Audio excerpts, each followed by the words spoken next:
조국 장관이 그 자택 압수수색 당할 당시에 현장에 있던 검사와 통화를 했다, 이게 좀 논란이 됐는데 일단 청와대에서 이 이야기는 없었습니다. 저희가 국회 취재기자 연결을 해서 이 정치권 공방 알아본 다음에 이야기 좀 이어가도록 하겠습니다. 최재수 기자, 소식 전해주시죠.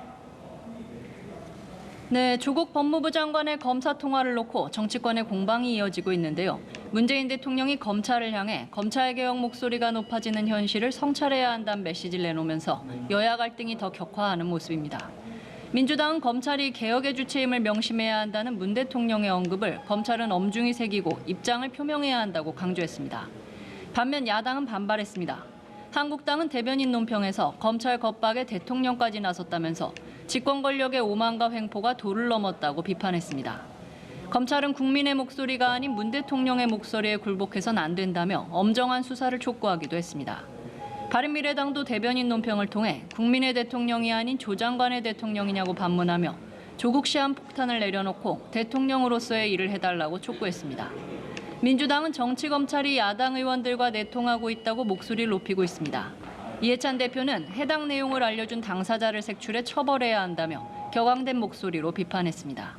반면 한국당은 이번 일이 심각한 수사 외압이라며 바른미래당 등 다른 야당과의 탄핵 공조에도 나서는 모습입니다. 또 조 장관이 검사를 협박하고 법질서를 와해했다면서 직권남용 혐의로 검찰에 고발했습니다. 한편 민주당은 조 장관 자녀 의혹을 계기로 국회의원 자녀들도 입시 전수조사를 벌이자고 제안했는데요. 이해찬 대표는 이번 기회에 국회의원 자녀들도 납득하기 어려운 논문 제출이나 부적절한 교과외 활동 등을 조사하자고 말했습니다. 한국당 나경원 원내대표도 거리낄 것 없다며 찬성한다는 입장을 밝혔는데요. 다만 이것이 조 장관 물타기용으로 사용돼선 안 된다고 덧붙였습니다. 네, 그리고 국회 대정부 질문 이틀 차인데요. 오늘은 외교통일 안보 분야입니다. 관련 소식 전해주시죠. 네, 그렇습니다. 조금 전 2시부터 대정부 질의가 진행되고 있는데요. 북한 미사일 등 대북 문제와 문재인 대통령의 최근 방미 성과 등을 놓고 질의가 이어지고 있습니다. 특히 조금 전 문 대통령의 검찰 관련 메시지가 나오며 이에 대한 공방도 오가고 있습니다. 이낙연 국무총리는 조 장관이 자택 압수수색 중 현장 검사와 통화한 데 대해 법무부 장관으로서 수사를 지휘 감독한 건 아니라고 생각한다며 공교롭게 장관이어서 오해받을 여지가 있었다고 답했습니다.